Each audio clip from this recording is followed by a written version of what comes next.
దేవుని పరిశుద్ధ నామమును మీకందరికీ శుభములు కలుగును గాక. ఈ దిన వాక్యము యెహోవా ఈరే, దేవుడే చూచుకొనును. మరి ఈ యొక్క లోకంలో మనము అనేకమైనటువంటి అవసరతలతో ఉన్నాం. అయితే దేవుడు ఈ లోకంలో మనము పెట్టి ఉన్నాడు. మరి మన ప్రతి అవసరత ఆయన తెలుసు ఆయనకు. కాబట్టి దేవుడు తగిన సమయమందు మనకు ఎప్పుడు ఏది అక్కరగా ఉన్నదో ఆయన సమకూర్చువాడుగా ఉన్నాడు. ఆయన మన తండ్రి, ఆయన మన దేవుడు, ఆయన మన ప్రొవైడర్. మరి మనకు సహాయం చేసేటటువంటి వాడు మన దేవుడు మాత్రమే.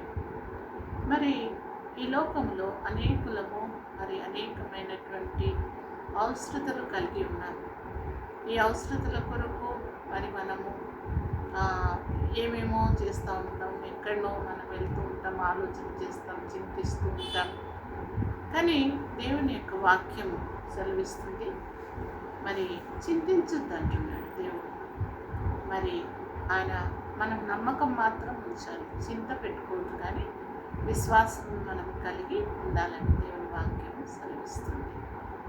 మరి అబ్రహాం గారు తన కుమారుడిని ఇసాకుని బలి ఇవ్వడానికి వెళ్ళినప్పుడు అక్కడ గొర్రెపిల్ల లేదు. కానీ మరి అక్కడ తండ్రిని అడిగినప్పుడు దేవుడే చూచుకొనంటున్నాడు. మరి అక్కడ ఉన్నటువంటి ఆ కొదువ, ఆ యొక్క లేమి, ఆ యొక్క అవసరత దేవుడే తీర్చునని నమ్మి ఉన్నాడు.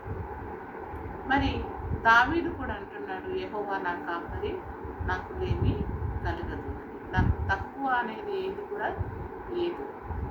మరి ఈ యొక్క మాటను బట్టి మరి మనము దేవుని యందు ధైర్యం కలిగి, విశ్వాసం కలిగి, మరి మనము ఆయన తట్టు చూచినప్పుడు ఆయన మన తట్టు చూచి తప్పకుండా మనకు ఆయన సహాయం పంపిస్తాడు. అది ఏ రీతిగా మనకు సహాయం చేస్తాడు అంటే, సృష్టిలో ఉన్నటువంటి దేని ద్వారానైనా సరే ప్రభు మనకు సహాయతను అనుగ్రహిస్తాడు. వర్షం ద్వారా, మరి ఏలియాకు కాకుల ద్వారా, పేతురుకు ఆ చేప కడుపులో ఉన్నటువంటి నాణ్యం ద్వారా, మరి హాగరుకి మరి నీళ్ళు లేనప్పుడు ఆ ఊట ద్వారా మరి దేవుడు సమకూర్చినట్టు మనం చూస్తున్నాం. ఆయన బిడ్డలమైనటువంటి మనకు మరి ఏ ప్రాంతంలో ఉన్న హాగరు ఆ డెజర్ట్లో ఉన్నప్పటికీ, మరి పేతురు ఆ సముద్రం దగ్గర ఉన్నప్పటికీ, మరి మనం ఎక్కడ ఏ స్థితిలో ఉన్నప్పటికీ మనము దేవుని యొక్క వాగ్దానాలను బట్టి జీవించేవారిగా, మరి ఆయన అంటున్నాడు, నేను నీకు తోడై ఉన్నాను, నేను నీకు సహాయం చేస్తాను. మరి ఆయన మనకు సమకూర్చువాడుగా ఉన్నాడు. మరి మనం దేవుని కలిగి ఉన్నప్పుడు మనకి ఎటువంటి గొడవలేదు. ద లాస్ట్ మూమెంట్ కూడా దేవుడు మనకు సహాయం చేస్తాడు. మనను పడనివ్వడు, అప్పుడు పడనివ్వడు. విడిచిపెట్టే దేవుడు కాదు, మర్చిపోయే దేవుడు కాదు, పడవేసే దేవుడు కాదు. ఆయన నమ్మకమైనటువంటి దేవుడు. ఆయన అబద్ధమాడుటకు మానవుడు కూడా కాదు. కాబట్టి is our provider, God is our provider. Look an to him.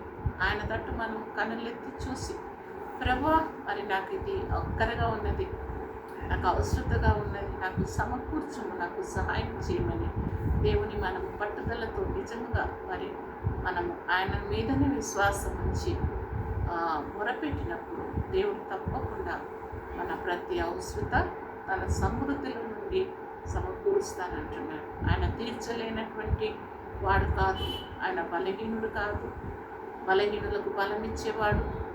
మరి ఆయన శ్రీమంతుడు, రాజులకు రాజు, ఆకాశము భూమి ఆయనది. కాబట్టి ఆయనకి ఏది కొదవలేదు. మరి ఆయన పని లేని వారికి పని కల్పించేవాడు, ఆహారం లేనప్పుడు ఆయన మంచి ఆహారం పంపించేవాడు, వస్త్రము లేని వారికి వస్త్రములను, మరి మనకు కావలసిన ప్రతి అవసరత, సమాధానమే కానీ, ఆరోగ్యమే కానీ, ధైర్యమే కానీ, వీటన్నిటిని కూడా దేవుడు ఆయన సమృద్ధిలో నుండి సమకూర్చేటటువంటి దేవుడుగా ఉన్నాడు. చాలినంత దేవుడుగా ఉన్నాడు. ఈ సఫిషియెంట్ ఫర్ అస్. ఆయన మనకు తోడై ఉంటే ఇంకా మన జీవితంలో ఏది కూడా కొదువ అనేది మనకు కలిగి ఉండమట. మరి దేవుడు ఈ యొక్క వాక్యము ఆయన నమ్ముతున్నాము మనము. Is our provider. ఆయన మనకు సమకూర్చు దేవుడిగా మనం చూస్తున్నాము. ప్రార్థన చేసుకుందాం. పరిశుద్ధుడానికి వందనాలు ప్రభా, నీ ప్రేమను బట్టి వందనాలు.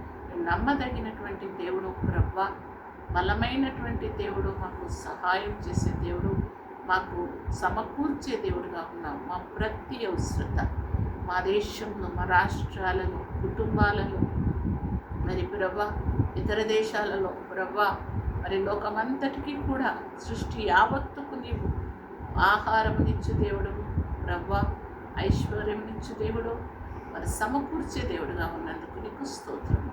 నీ పాద సన్నిధిని చేరి ప్రభా మేము మొరపెట్టుచుండగా ఎవరికి ఏ అవసరం ఉన్నదో నీకు వాక్యం వినిచున్నటువంటి బిడ్డలకు మీరు సమకూర్చి మీ నామమునకు మాత్రమే మహిమ తెచ్చుకోమని యేసు పరిశుద్ధ నామమున అడిగి వేడుకుంటున్నాం తండ్రి.